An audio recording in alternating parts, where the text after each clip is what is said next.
और टाइम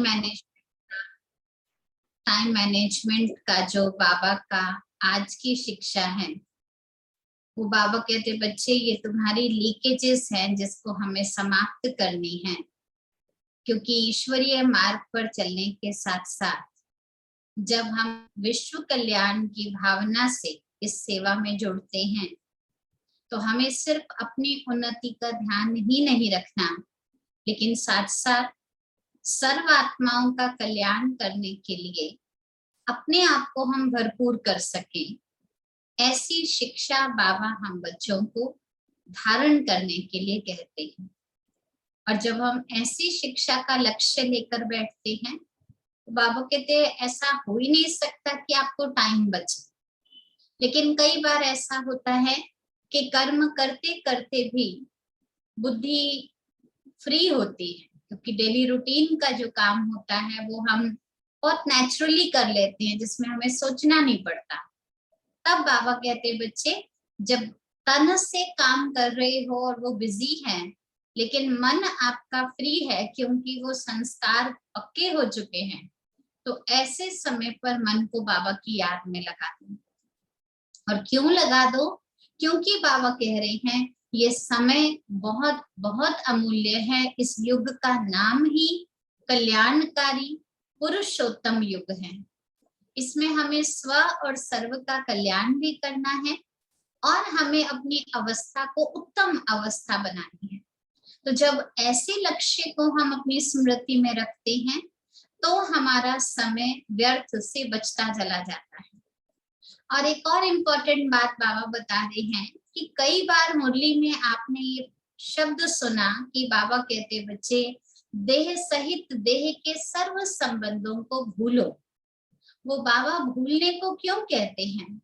कई कहते हैं बाबा ने ही तो हमें ये परिवार दिया, हमारा इधर आना लिखा है, ड्रामा में ही तो था, फिर क्यों भूलो कहते हैं। इसका मतलब ये नहीं कि हम किसी देहधारी को याद करेंगे तो किसी प्रकार का विकर्म हो जाएगा, नहीं। बाबा कहते हैं विकर्म का मतलब होता है उल्टा कर्म, विकार युक्त कर्म। जो कर्म श्रीमत के विरुद्ध है उसको विकर्म कहते हैं।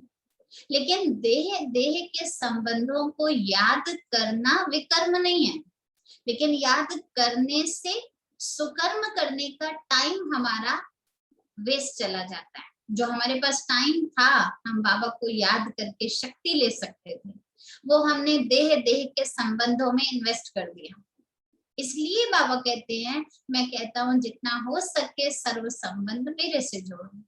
बाकी कोई याद करना किसी दैहिक संबंध को वो विकर्म नहीं है, लेकिन हाँ अच्छे कर्म की कटौती जरूर कर देता है।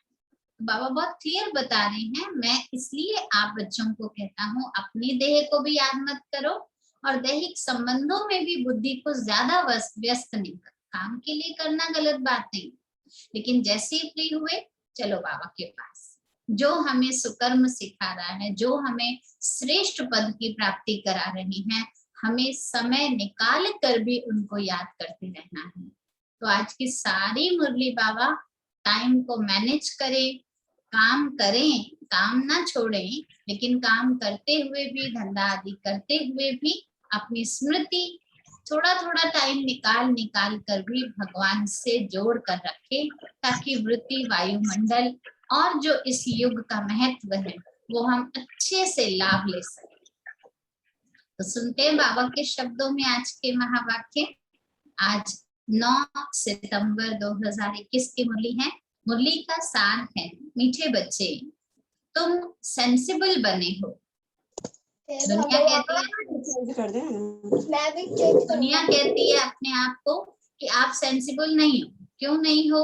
क्योंकि उनके मन में ये शब्द आ जाता है कि पता नहीं दुनिया चल तो रही है, लेकिन भगवान ने ऐसा क्यों बनाया। हर एक की बुद्धि में बात क्लियर नहीं होती ना। तब बाबा कह रहे हैं कि मैं आकर तुम बच्चों को वो सत्य बता देता हूँ, जिस सत्य के आधार पर तुम्हें सेंस आ जाती है क्या करना है और क्या नहीं करना है। तो तुम सेंसिबल बने हो। ये सेंसिबल हम कैसे बने हैं? तो तुम सेंसिबल बने हो तो कमाई का तुम्हें बहुत बहुत शौक रहना चाहिए, बहुत शौक रखना बाबा हम बच्चों को कह रहे हैं ये कमाई संगम युग पर ही हो सकती है, संगम युग पर हो सकती है। इसका अर्थ क्या है? बाबा हम बच्चों को कमाई करके अपनी धारणा किस प्रकार हम कर सकते हैं, मजबूत कर सकते हैं, वो बाबा सिखा रहे हैं। तो ये कमाई का बहुत बहुत शौक होना चाहिए। धंधे आदि से भी समय निकाल कर, धंधे आदि से भी बाबा कह रहे हैं समय निकाल कर बाप को याद करो तो कमाई होती रहेगी। धंधे आदि से भी बुद्धि को निकालना है और फिर हमें बाबा को याद करना है, यानी काम करना नहीं छोड़ना, लेकिन काम करते समय भी बाबा हम बच्चों को कह रहे हैं जल्दी खत्म करके समय निकालो, क्योंकि ये समय हमारा क्या है, बहुत बहुत बहुत कीमती समय है। प्रश्न है, तुम बच्चों को अभी कौन सी ऐसी श्रीमत मिलती है? खास बाबा हम बच्चों को याद दिला रहे हैं कि तुम बच्चों को ऐसी कौन सी श्रीमत मिलती है जो कभी नहीं मिली। माना बहुत सत्संगों में गए, बहुत भक्ति हमने करी, लेकिन सब कुछ करते हुए भी हमें ऐसी मत आज तक नहीं मिली जो बाबा ने हमको अब दी है। तो वो है, उत्तर है, मैच कर लीजिएगा आपके मन में क्या आया। बाबा कह रहे हैं पहला है, तुम्हें इस समय बाप श्रीमत देते हैं। श्रीमत क्या है? मीठे बच्चे सवेरे सवेरे उठकर, आज तक किसी गुरु गोसाई ने नहीं कहा, उन्होंने कहा जब उठो तब राम सिमरो या मुझे सिमरो, लेकिन अब बाबा क्या कह रहे हैं, तुम्हें इस समय बाप श्रीमत देते हैं, मीठे बच्चे सवेरे सवेरे उठकर बाप की याद में बैठो तो पूरा वर्षा मिलेगा। बाप की याद में बैठो तो पूरा वर्षा मिलेगा। इसका अर्थ है कि सुबह का समय हमारा अपना समय होता है और अपने समय पर हम जितना हो सके बाबा की याद को अपने आप की कमाई में अगर इन्वेस्ट करेंगे तो सारा समय हमारे लिए ये सार्थक रहेगा। अब दूसरी बात भी किसी ने नहीं सुनाई, वो क्या है? गृहस्थ व्यवहार में रहते कमल फूल समान रहो। आज तक जिन्होंने भी बोला या तो घर बार छोड़ दो बोला, और या फिर क्या किया, उन्होंने कहा कि आप जंगलों में चले जाओ, संन्यास कर लो जैसे हमने किया, लेकिन घर में रहकर पवित्रता ये तो असंभव है, ऐसा उन्होंने बोला। तब बाबा कह रहे हैं कि मीठे बच्चे क्या करो, गृहस्थ व्यवहार में रहते कमल फूल समान रहो। ऐसी श्रीमत दूसरे सत्संगों में कभी नहीं मिल सकती। उन सत्संगों में बाप और वर्षे की बात ही नहीं है। वहां पर संबंध भी, शिष्य को हमेशा गुरु अपने से नीचे रखते हैं, नीचे बैठाते हैं, स्थान भी बराबर का नहीं देने देते। तो ऐसे में बाबा कह रहे हैं ये ध्यान रखना है कि हम बाबा के द्वारा जब बच्चे बनते हैं तो हमको क्या प्राप्ति होती है, लौकिक में क्या प्राप्ति होती है, दोनों का बाबा अंतर बता रहे। तो उन सत्संगों में बाप और वर्षे की कोई बात ही नहीं है। गीत है तुम ही हो माता पिता तुम ही हो। ओम शांति। इस भारत में खास और सारी दुनिया में आम अनेक प्रकार के सत्संग होते हैं। ऐसे कोई भी सत्संग या चर्च या मंदिर नहीं होंगे जहां मनुष्यों की बुद्धि में हो कि हम यह वर्षा पा रहे हैं। दुनिया में ऐसे और कोई सत्संग नहीं होते हैं जो बाबा कह रहे हर एक के मन में ये बुद्धि में रहे कि हमें वर्षा मिल रहा है, नहीं होता है। यहाँ तुम बच्चे बैठे हो, सभी सेंटर्स में अपने बेहद के बाप की याद में बैठे हुए हैं। इस विचार से जब बैठे भी हैं बेहद के बाबा की याद में, तो बुद्धि में विचार क्या है? इस विचार से कि हम अपने बाबा से सुख धाम का वर्षा पा रहे हैं। हमारी बुद्धि में क्या रहता है कि बाबा हम बच्चों को वर्षा दे रहे हैं, कुछ तो लाए हैं ना, इतने समय बाद आए हैं पिता, खाली हाथ थोड़ी आएंगे, तो क्या लाए हैं? सुख धाम का वर्षा। ऐसे और कोई भी सत्संग व चर्च आदि में नहीं समझेंगे। वहां तो जाते हैं, सुनते हैं, आ जाते हैं, प्रवचन मिल गए ठीक है, दर्शन हो गए ठीक है, नहीं तो किस्मत समझ के वापस चले जाते हैं। लेकिन यहाँ बाबा कहते हैं वर्षे की खुशबू रहती।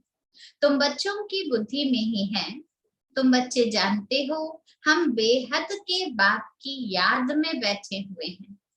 नई दुनिया स्वर्ग का वर्षा ले रहे, सब बच्चे, सिर्फ हम ही नहीं, बाबा कह रहे सब बच्चे एक बाबा से वर्षा ले रहे हैं।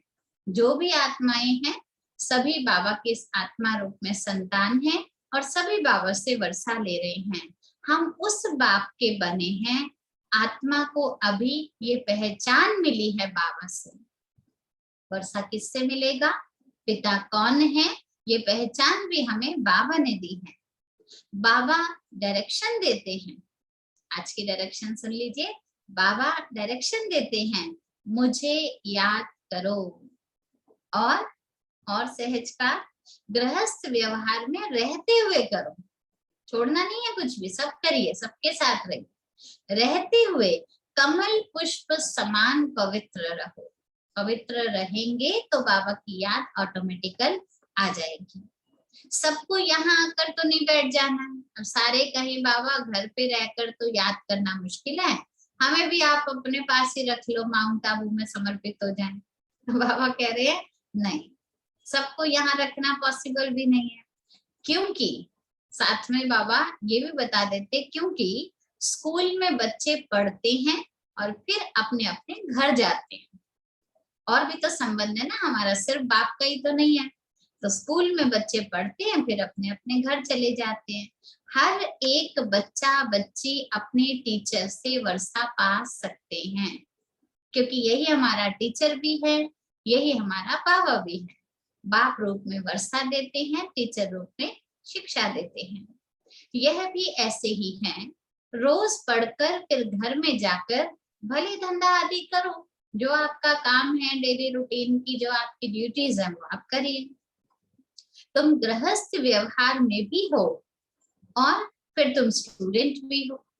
गृहस्थ व्यवहार में रहते हुए कमल फूल समान तुमको रहना है।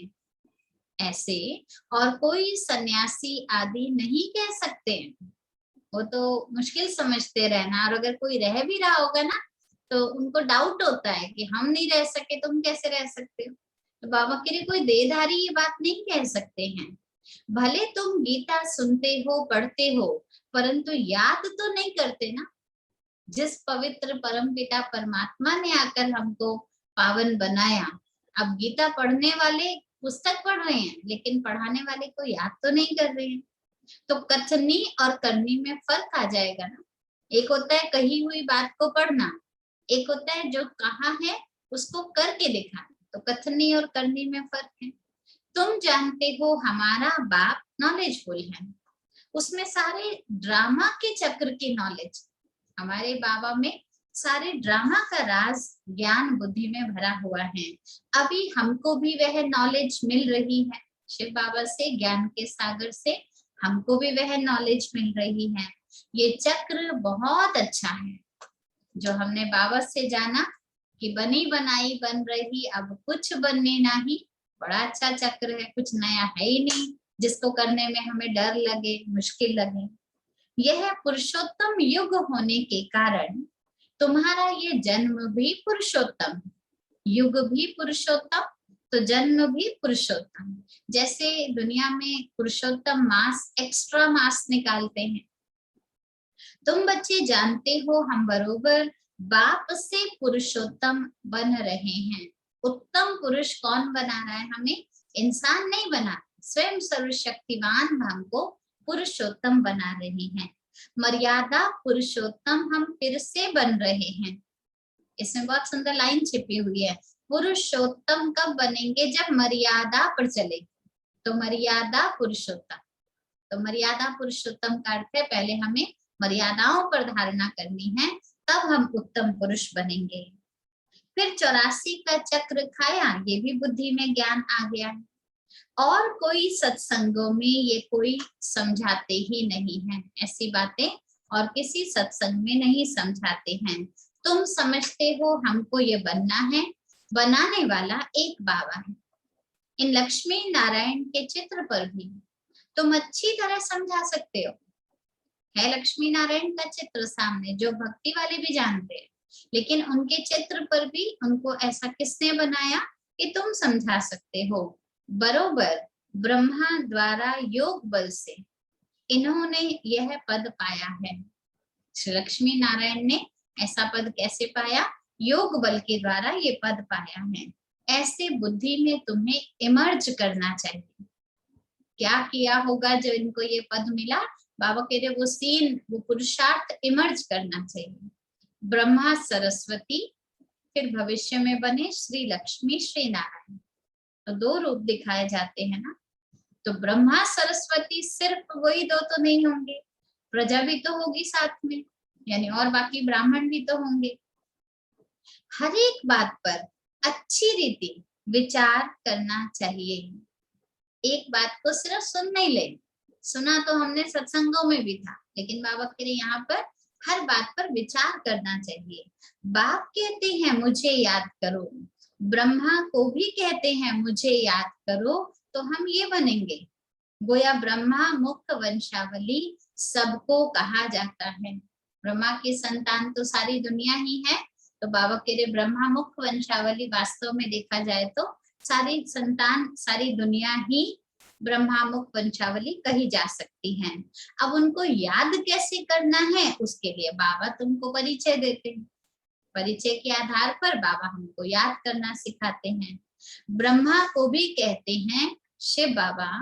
ब्रह्मा के मुख से, वंडरफुल बात सुनिए, शिव बाबा उन्हीं के मस्तक पर बैठे और उसी मुख से क्या कह रहे हैं? ब्रह्मा को भी कहता हूँ मुझे याद कर। उन्हीं के तन में बैठा हूँ और उनको याद दिलाता हूँ, मुझे कहते हैं मुझे याद करो, तो तुम श्री लक्ष्मी श्री नारायण जैसा बनेंगे। गोया ब्रह्मा मुख वंशावली सबको कहा जाता है मुझे याद करो, है ना। वंडरफुल बात, जिस तन में आए उनको भी याद दिलाया जा रहा है और उनको भी याद दिलाया जा रहा है। कैसे याद करना है? याद करने की विधि कोई राम राम राम नहीं कहना, शिव शिव नहीं कहना, ओम नमः शिवाय नहीं कहना। याद करने की विधि है बुद्धि से मुझे याद कर। बुद्धि में मेरी महिमा, मेरे कर्तव्य, मेरी प्राप्तियां याद करते रहो, यही कनेक्शन। चित्र भी सामने रखे हुए हैं, इस पर समझाना बड़ा सहज है। बाबा का परिचय देना होता है, प्रदर्शनी में भी इस पर समझाओ। ये निश्चय बैठता है कि बरोबर सबका बेहद का बाप हमारे सम्मुख है। हम किसी साधारण से नहीं सुन रहे हैं, जो सारी सृष्टि का पिता है वो हमारे सम्मुख है। इस हिसाब से हम बेहद का वर्षा बाप से लेते हैं। हम निराकारी आत्माएं आपस में भाई भाई है निराकार बिंदु, लेकिन आपस में हम सब भाई भाई हैं। जब साकार में आते हैं यानी शरीर धारण करते हैं, तो हम भाई या बहन बनते हैं, मन स्त्री और पुरुष के कॉन्शियस में आते हैं। तब ही तो पढ़ सकते हैं ना। पढ़ाई में अगर और कोई संबंध बन गया तो बुद्धि वहां डाइवर्ट हो जाती है। इसलिए पढ़ाई के टाइम, स्टूडेंट लाइफ के टाइम कहते हैं फोकस कहाँ होना चाहिए? सिर्फ पढ़ाई पर, दोस्तियों पर इस पर फोकस नहीं करो। भाई बहन बनेंगे क्योंकि ब्रह्मा के बच्चे कहलाते हैं। वर्षा बाप से मिलता है, ये बुद्धि में बिठा लो। एक दूसरे भाई बहनों से कुछ नहीं मिलने वाला, मिलेगा किससे? एक शिव बाबा से। तो कोई को भी ये बात समझाओ, पहले बाबा का परिचय दो। हम आपस में ब्रदरहुड है, सर्वव्यापी भगवान को कहेंगे तो हम आपस में फादरहुड हो जाएंगे। यानी मेरे में भी भगवान, आप में भी भगवान, तो आप भी परम पिता, मैं भी परम पिता, सारे पिता पिता पिता हो गए। तो कौन लेगा और किससे लेगा? बाबा के लिए भी क्लियरिटी हो ना। फादरहुड को वर्षा कहाँ से मिलेगा? फादर फादर कहते और ही गिर गए। भाई एक ने बोला मैं भगवान हूँ, मेरे अंदर भगवान है, दूसरे ने कहा मेरे अंदर भगवान है। अब ना वो झुक रहा ना वो झुक रहा, करते करते नीचे गिर गए। तो बाबा कह रहे गिरावट में आ गए, वर्षा कुछ भी नहीं मिला। अभी ब्रदरहुड समझने से वर्षा मिलता है। तो उस पर अच्छी रीति समझाने से बुद्धि में जो अष्ट देवताएं आदि बैठे हुए हैं वो सब निकल जाएंगे। अष्ट देवताएं माना सोमवार इस देवता को याद करो, मंगलवार इस देवता को, जो अलग अलग देवता हर शक्ति के रूप से याद करते हैं हम, वो बुद्धि से निकल जाएगा। क्योंकि हमको मालूम है इन सब देवताओं को भी देवता बनाने वाला परमात्मा कौन है। बोलो दो बाप हैं, अगर याद करना है अनेक देवताओं को नहीं याद करो, दो बाप के संबंध से याद करो। एक है रूहानी बाबा जिससे तुमको सदगति मिलती है, वही सुख शांति का वर्षा देते हैं, सब सुखी हो जाते हैं, उनको कहा जाता है हेवनली गॉड फादर, वो स्वर्ग रचने वाला है। तो पहले बुद्धि का प्रभाव बुद्धि में बिठाना चाहिए। बाबा की जो परिचय है, बाबा का जो महिमा है, उसका प्रभाव बुद्धि पर पहले वो क्या है। ये है आत्माओं का बेहद का बाप, उनको ही पतित पावन कहते हैं। तुम आत्मा परम पिता परमात्मा के बच्चे हो, ये निश्चय पक्का कर। पहला पहला हम परमात्मा की संतान है, ये निश्चय पक्का कर लो। मूल बात पहले यह बुद्धि में बिठानी है, ये समझ जाएं कि हम भगवान की संतान, ये समझ जाएं तो खुशी का पारा चढ़े। खुशी भी पारे की तरह चढ़ती है, पारे की तरह उतर जाती है फटाफट। तो बाबा के अगर भगवान की याद और परिचय बैठ जाए तो खुशी का पारा चढ़े और कहेंगे हम ऐसे बाबा को जरूर याद करेंगे। ठीक है, अपने दिल ही दिल में कह दीजिएगा, बाबा हम आपको जरूर याद करेंगे, हमको निश्चय है हम बाप को याद कर विश्व का मालिक बनेंगे, क्योंकि बाबा की याद हमको विश्व का मालिक बनाती है। ये तो बहुत खुशी की बात है। समझदार होगा तो बुद्धि में पूरा निश्चय से कहेगा ऐसा बाप जो दादा में आता है, पहले तो उनसे हम जाकर मिले। अगर निश्चय हो जाए तो बिना मिले रह ही नहीं सकते हैं। शिव बाबा ब्रह्मा द्वारा हमसे बात कर रहे हैं, क्योंकि मुख तो बाबा को चाहिए ना बात करने के लिए, तो बाबा ब्रह्मा मुख से हमसे बात करते हैं। तुम आत्मा तो उनसे मिली नहीं हो तो याद कैसे करोगे, इसलिए पहले परिचय होना चाहिए, फिर याद आती है। पहले परिचय, योग की विधि ही क्या है, 4 विधि है, परिचय, संबंध, स्नेह और प्राप्ति। तो पहले परिचय होगा तो याद से स्नेह जुटेगा, स्नेह जुटेगा, संबंध पक्का हो जाएगा तो प्राप्ति हो जाएगी। बच्चे एडॉप्ट तो हो, याद पढ़ते ही हैं, एडॉप्ट ही नहीं होंगे तो याद कैसे पढ़ेंगे। किसी ने किसी मुंह बोला भाई या मुंह बोली बहन या मुंह बोला बच्चा भी नहीं बनाया तो क्यों याद करेगा। ऐसे बच्चे तो ढेर हैं, लेकिन जिनको हम अपना बना लेते हैं उनकी फिर याद रहती है। पहले उनका बनो, बाबा को याद करना है या बाबा को अपने को याद करवाना है तो क्या करना है, पहले बाबा का बनना पड़ेगा। ऐसे बाबा के साथ झट जाकर मिलना चाहिए। बाबा भी यही पूछेंगे, आप मिलने जाओगे बाबा से, बाबा भी यही पूछेंगे तुम अपने को आत्मा समझते हो, क्योंकि जब तक आत्मा नहीं समझेंगे, परमात्मा आत्मा का बाप है, बाप नहीं याद आएगा। तो बाबा पूछते तुम अपने को आत्मा समझते हो, मैं तुम आत्माओं का बाप हूँ, शरीर का नहीं हूँ, मैं तुम आत्माओं का बाप हूँ। शिव बाबा तुमसे बात करते हैं, मेरी आत्मा का बाप सो तुम्हारा भी बाप। अब जो भी हम जिसको भी परिचय दें, जब मेरी आत्मा का वो पिता है तो सर तुम्हारी भी तो आत्मा ही है ना, सर्व आत्माओं का वही एक पिता होगा। वह पूछते हैं तुमको निश्चय है कि अब आत्माओं का बाप बरोबर एक ही है। देह रूप से जन्म देने वाले अलग अलग पिता हैं, लेकिन आत्मा रूप से बिंदु एक ही है सबका पिता। वही वर्षा देते हैं, और वर्षा लेने के लिए मेन इंपॉर्टेंट धारणा पवित्र जरूर बनना है। सबसे पहली बात है, बाबा कहते अगर भगवान से मुझे वर्षा लेना है तो जैसे भगवान को कहते हैं आज आपको ना प्रसाद बनाना है भगवान का। घर में भी कोई कभी कोई त्योहार होता है, किसी एक को कहते हैं आज आपको प्रसाद बनाना है, तो वो क्या करेगा, शुद्धि रखेगा ना, नहाएगा धोएगा, सिर भी धो लेगा, अच्छे से साफ सुथरे कपड़े लेकर फिर जाएगा, कहते हैं आज मुझे भोग लगाना, आज भोग बनाना। तो आप सोचिए जब एक प्रसाद बनाने की जिम्मेवारी के लिए हम बाह्य शुद्धि रखते हैं तो मुझे तो भगवान से वर्षा लेना है, उनका ज्ञान धारण करना है, तो कितनी शुद्धि रखनी पड़ेगी। सिवाय उनके और सब बातें बुद्धि से भूल जानी चाहिए। यहाँ पवित्रता का मतलब 2 जग पानी डाल के नहा लेना नहीं है। यहाँ बाबा कह रहे पवित्रता का मतलब बुद्धि से और सब बातों को भूलकर सिर्फ उन्हीं की याद में काम करना।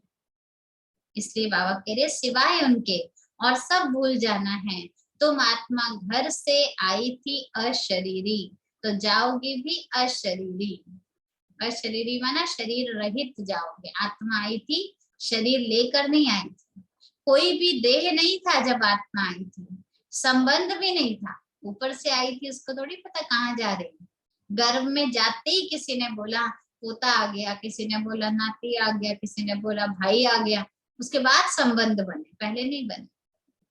आत्मा जब शरीर में प्रवेश करे, बड़ी हो, तब उसको समझाया जाता है ये तुम्हारी बाबा है, ये तुम्हारी माता है, फलाना है। आत्मा तो सब संबंधों से न्यारी है।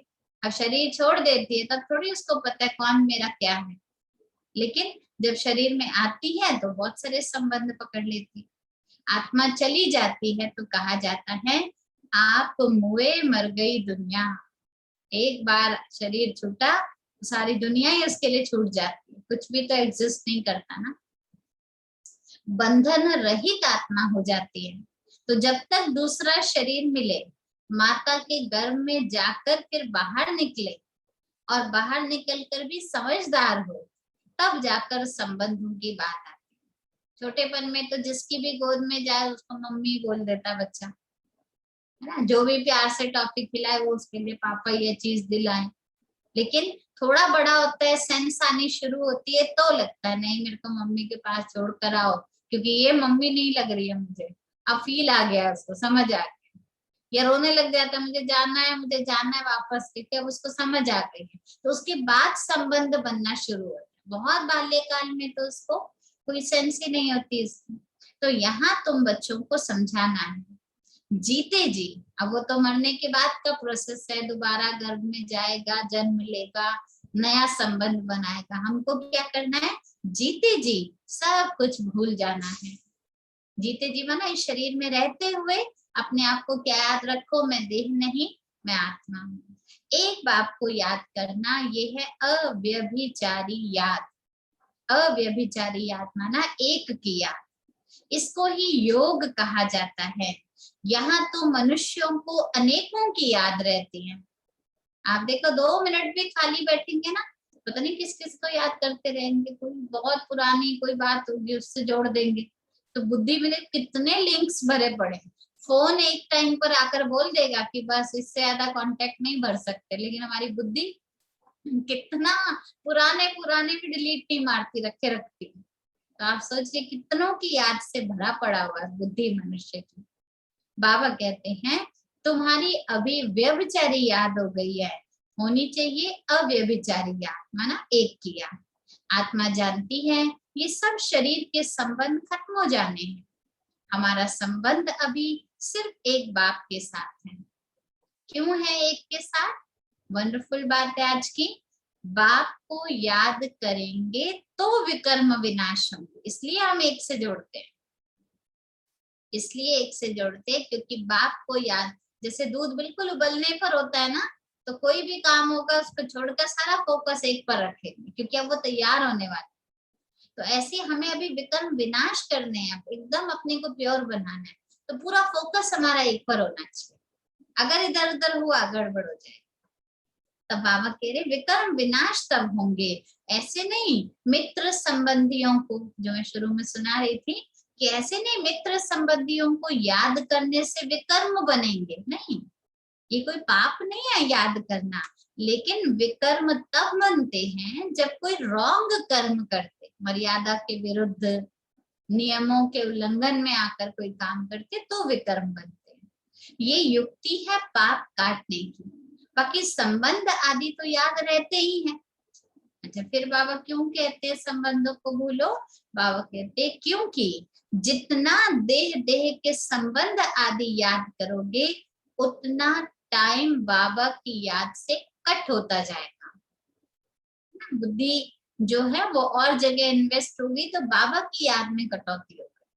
तुम्हें जितना समय मिले शरीर निर्वाह अर्थ सब कुछ करो, परंतु जब टाइम मिले बाबा को याद करो तो खाद निकल जाएगी।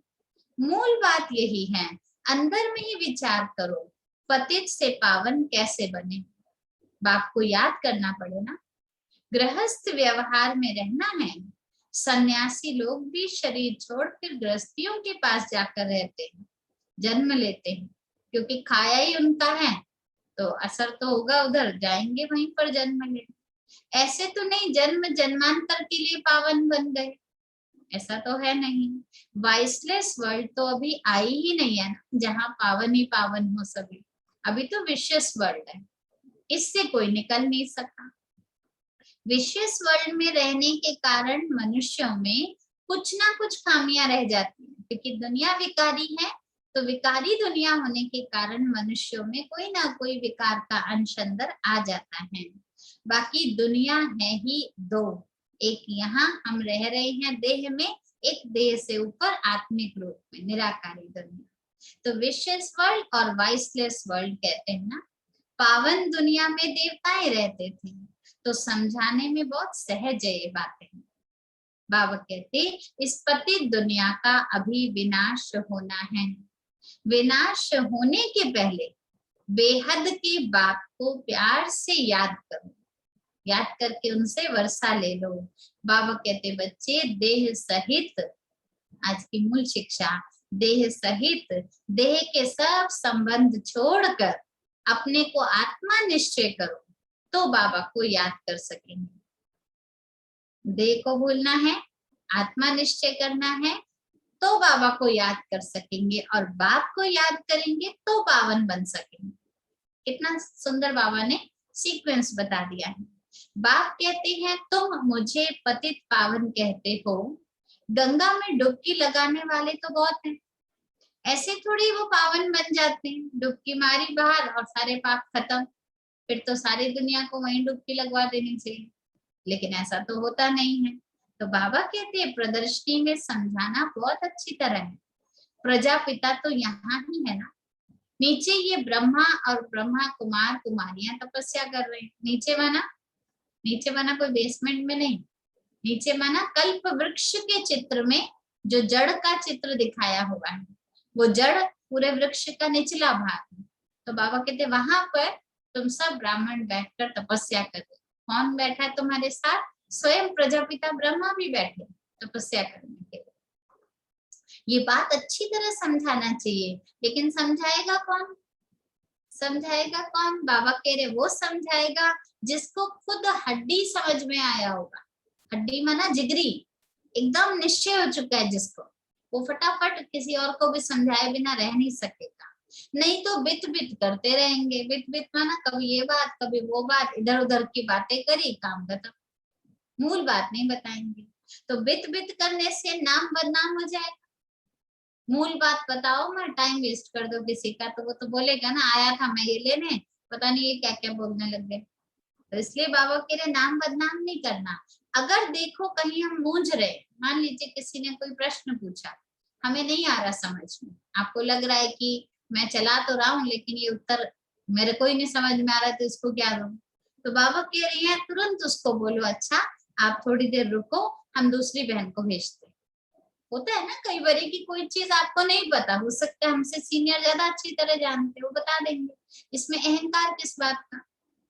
गेट पर भी पहचान वाला बैठा होना चाहिए।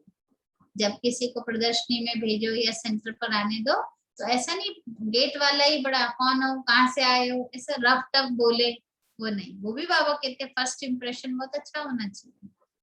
अनेक प्रकार के बच्चे आते हैं ना, बड़े आदमी को जरूर रिगार्ड भी देना पड़े। कोई अच्छे पद का अधिकारी व्यक्ति आएगा तो उसको प्यार से मिलना पड़ता है, उसको बिठाना पड़ता है। कहते मैं आया था कोर्स में, मुझे तो पानी भी नहीं पूछा था, वो आया देखो उसको पूछ रहे चाय दूं, चाय ला के दूं। यहाँ तो ना बड़ों को देखा जाता है। तो देखो बाबा क्या बात कहना चाहते, सुनिए कितनी अच्छी बात बाबा, क्योंकि बच्चों के मन में आता तो होगा ना, तभी तो बाबा तक पहुंच रही है वो बात, और बाबा उसको क्लियर कर रहे हैं। बाबा कहते हैं बच्चे फर्क तो रहता है, इसमें ये नहीं आना चाहिए कि इनके ऊपर प्यार ज्यादा है, हम पर नहीं। यहाँ भी द्वैत दृष्टि है। नहीं, इसको द्वैत दृष्टि नहीं कहा जाता। बाबा कहते अब जरूर बड़ा आदमी है जिसकी हर जगह खातिरी होती है, तो उसको यहाँ भी उम्मीद होगी। मान लीजिए कोई प्राइम मिनिस्टर आते हैं, प्राइम मिनिस्टर बाकी जगह जाएंगे तो क्या करेंगे, लाइनों में खड़ा रखेंगे? नहीं ना, उनको शॉर्टकट से सीधा मेन जगह पर लेके आएंगे, उनको खातिरियां की जाएगी, गुलदस्ता दिया जाएगा। और पब्लिक जनता जाए कुछ सुनने के लिए तो क्या करना पड़ेगा, टिकट लेनी पड़ेगी, लाइन में लगना पड़ेगा। अब ये थोड़ी कहेंगे कि नहीं देखो उनको तो शॉर्टकट से ले गए, मुझे क्यों नहीं। तो बाबा कह रहे जिस व्यक्ति को बाहर मान मिलता है ना, वो फिर अभी ज्ञानी तो बना नहीं है, तो वो यहाँ भी उस मान की भूख रखता है और वो उसी से चलेगा। इसलिए कई बार उस व्यक्ति को वैसे ही देना पड़ता है। हाँ, जब वो ज्ञानी बन जाता है, समझ रख लेता है, तब उसको समान भाव से ट्रीट करो तो बुरा नहीं मना, तब तक देना पड़ता है। बाबा ये बताना चाहते हैं सर्विसेबल की फिर खातिरी तो करनी पड़ती है। कोई ने मकान बनवा कर दिया तो जरूर खातिरी तो करनी पड़ेगी। मकान मालिक है, उसके मकान में हम ज्ञान सुना रहे हैं, अचानक मकान मालिक आ गया तो कहेंगे ना भाई आप हैं, आपने स्थान दिया, आइए आप बैठिए, इनके लिए तालियां बजाओ। कहेंगे हम भी तो आए, हमारे लिए तो नहीं बजाई ताली। तो थोड़ा सा मान देना पड़ जाता है। कई बार कोई व्यक्ति ने वो सफल किया होता है। बाबा कह रहे तुम्हारे लिए ही तो ये सब बनाए गए हैं ना। जो मेहनत का राजा बनते हैं तो प्रजा भी ऑटोमेटिकली खातिरी आपे ही करती है। कम दर्जे वाले से ऊंचे दर्जे वाले की खातिरी तो होती है ना। कहीं भी चले जाओ, बॉस बॉस है, मैनेजर मैनेजर है, सीईओ सीईओ है, और जो नॉर्मल वर्कर है वर्कर है। वो अंतर तो आ ही जाता है अपने। बाकी कोई बाबा आत्मिक रूप से भेदभाव नहीं रखते हैं। बेहद के बाप की सारी दुनिया की आत्माएं बच्चे हैं, परंतु जन्म लिया है भारत में। भारतवासी जो पहले ऊंच थे अभी नीच बन गए, गिरावट में आ गए। तो बाप कहते बच्चे मैं आया हूँ पढ़ाने के लिए, मैं भारत में आता हूँ सबका कल्याण करने के लिए। इन पर्टिकुलर इन जनरल, है ना, खास भी होता है और आम भी होता है, कोई भी चीज होती है। अभी भारत ही नर्क है, फिर वही स्वर्ग बनता है।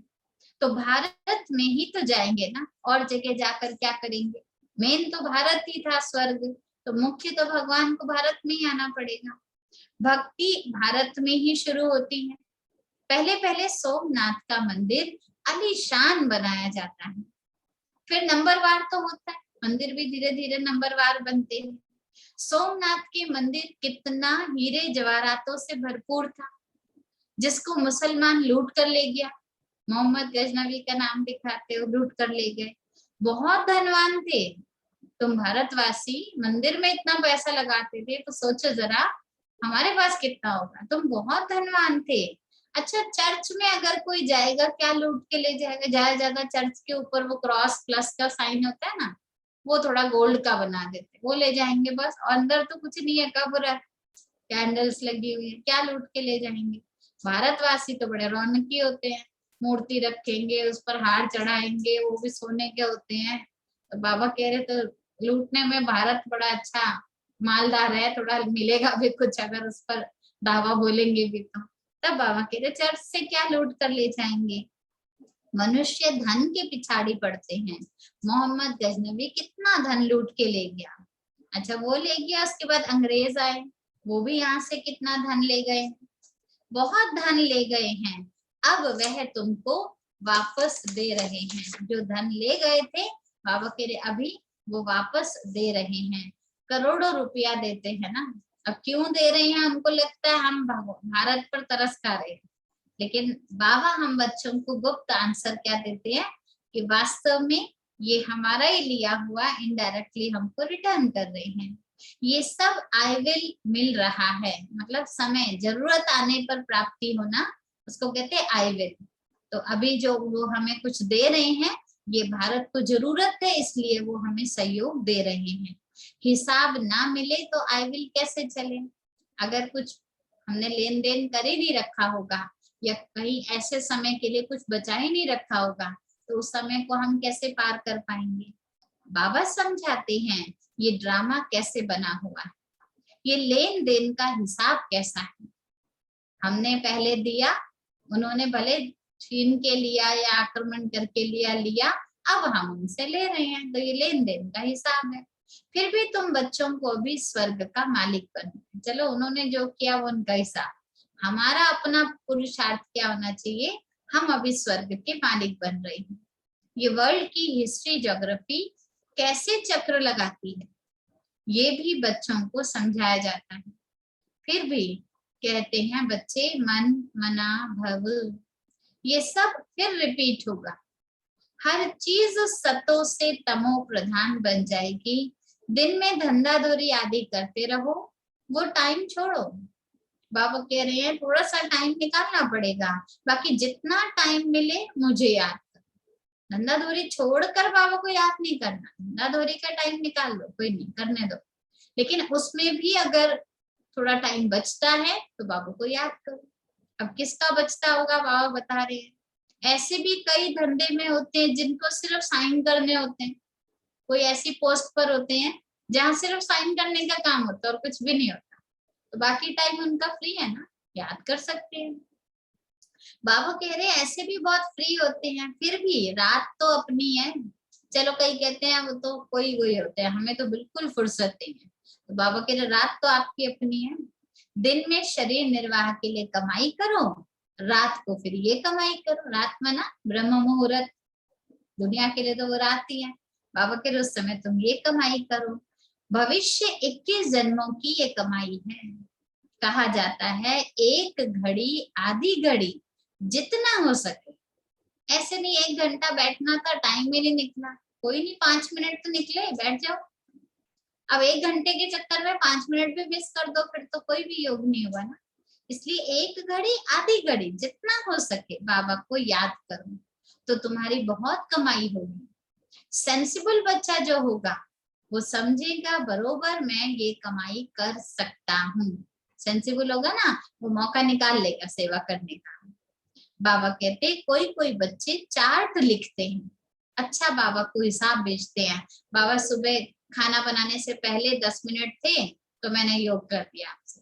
अच्छा डाइनिंग टेबल पर बैठी सब खा के चले गए, अब तो फ्री थे तो फिर मैंने 10 मिनट और याद कर लिया। तो बड़ा सुंदर बाबा को छोटे छोटे टाइम की कितनी प्यार में चोरी की जाती है ना।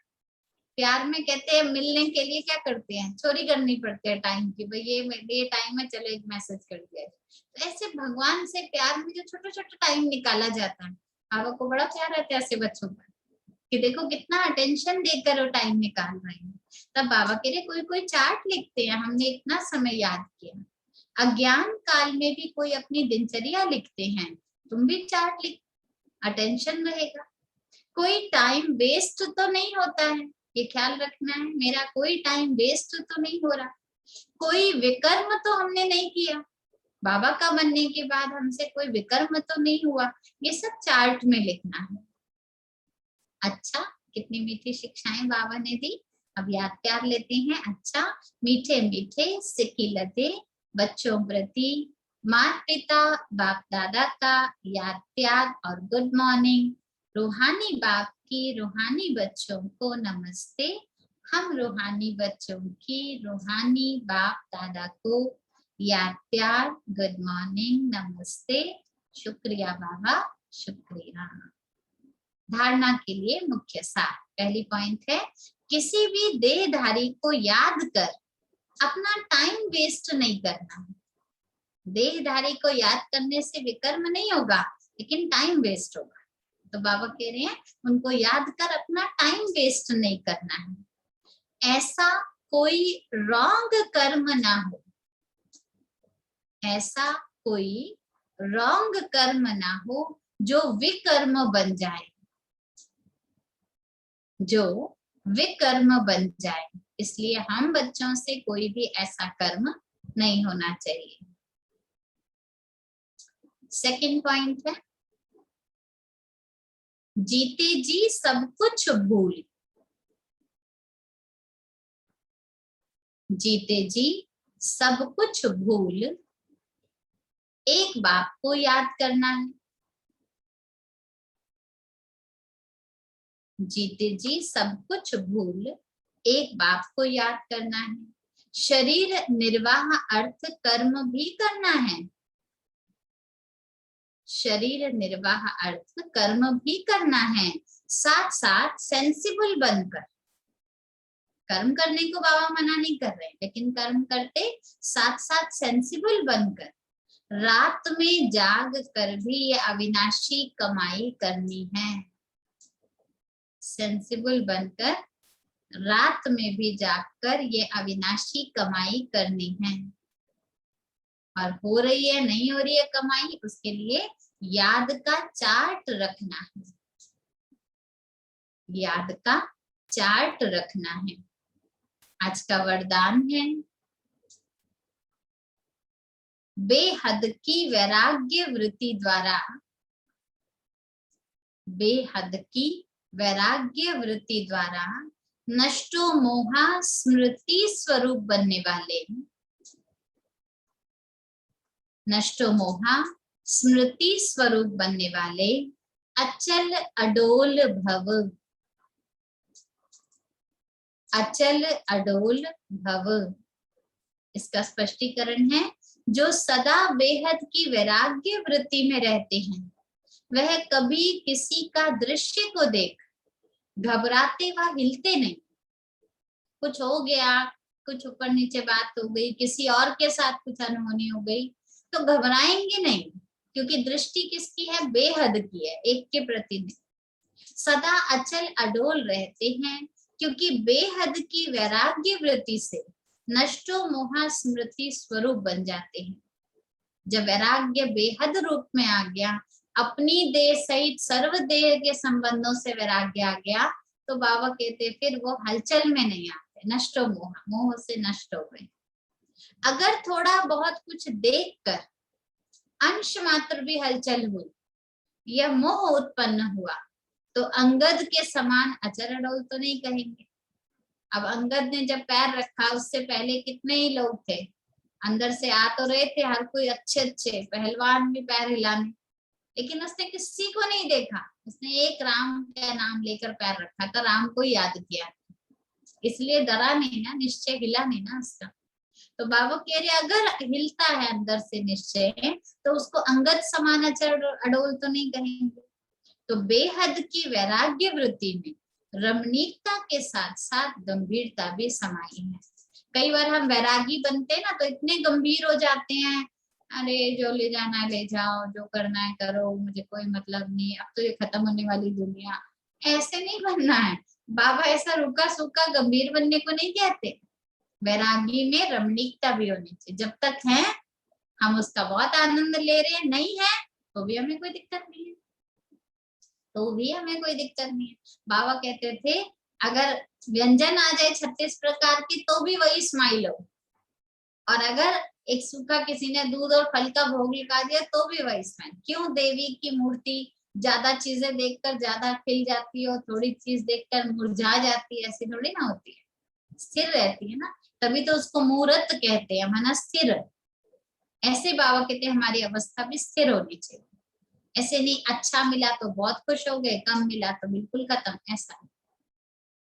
स्लोगन है राज्य अधिकारी के साथ साथ, राज्य अधिकारी के साथ साथ बेहद के वैरागी बनकर रहना, यही राज ऋषि की निशानी है। राज्य अधिकारी बनो बहुत अच्छी बात है, लेकिन राज्य अधिकारी के साथ साथ बेहद के वैरागी बनना, माना राज्य में रहते हुए भी राज्य का भान नहीं। राजा जनक का मिसाल देते हैं ना, बाबा कहते वो है सच्चा राज ऋषि। राज ऋषि का मतलब ये नहीं कि संन्यास धारण कर लेना, या राज ऋषि का मतलब ये नहीं कि ठाठ बाट चांदी के सिंहासन वाला साधु बन जाना, वो नहीं। राज ऋषि का मतलब राज्य है, लेकिन संपन्नता होते हुए भी कहीं भी हमारी बुद्धि विरक्त में घुस नहीं रही है, एकदम निर्लिप्त हुई पड़ी है, उसको कहते हैं राज ऋषि। राज्य भी है और ऋषि जैसी पवित्रता न्यारा है। ओम शांति।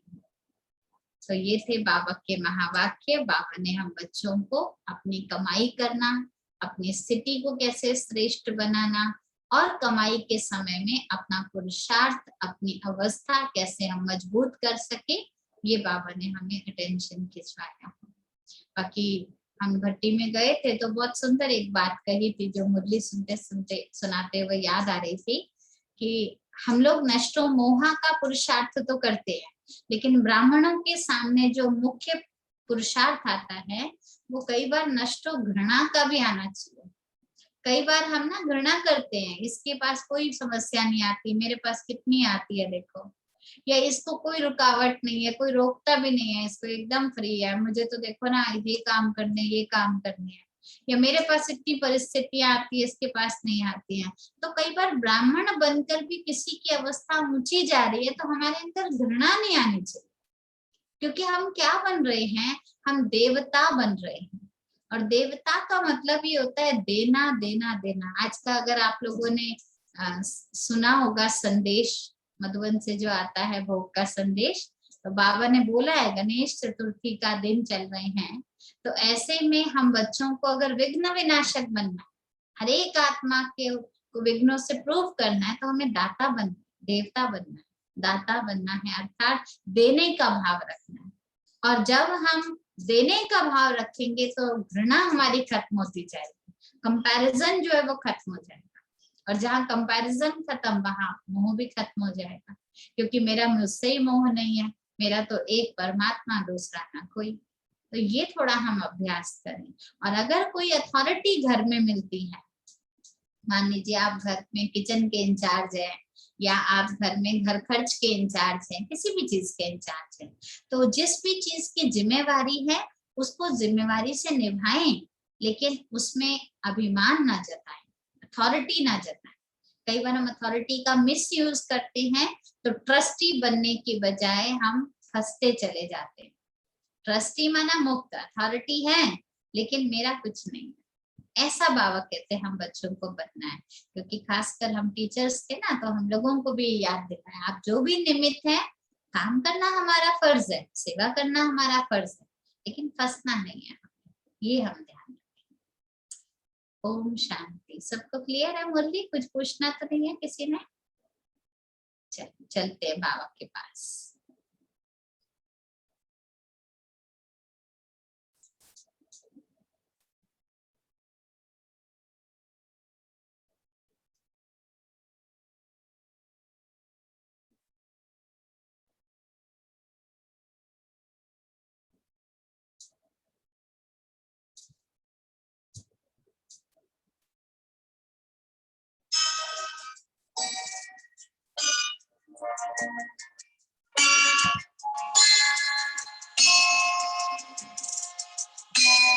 सभी वीडियो ऑन करके दृष्टि लीजिए एक दूसरे की।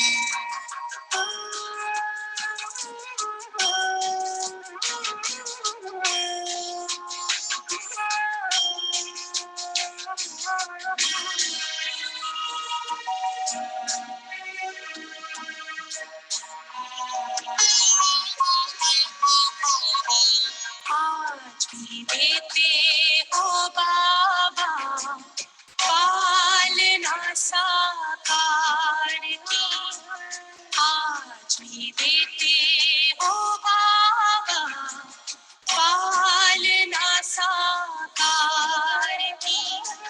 घर की जाति सब यहाँ से झोली तेरे प्यार की, आज भी देते हो बाबा पालना साकार की, आज भी देते हो बाबा पालना साकार की।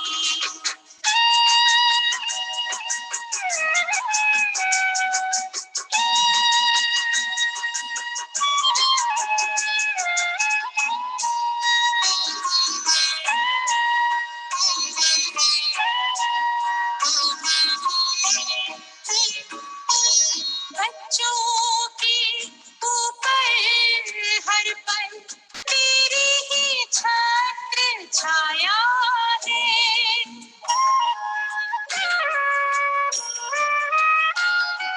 साकार कहाँ अव्यक्त कहाँ कोई ना अंतर खाया है, तुझसे पाई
साधना और शिक्षा वही है, मधुबन की हर रीत वही।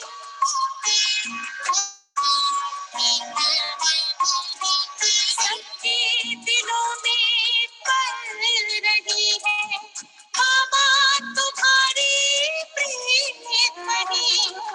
तुमसे ही जीवन में, जीवन में, जीवन में खुशियाँ सारे संसार की आज भी देते हो बाबा, पालना साकार की आज भी देते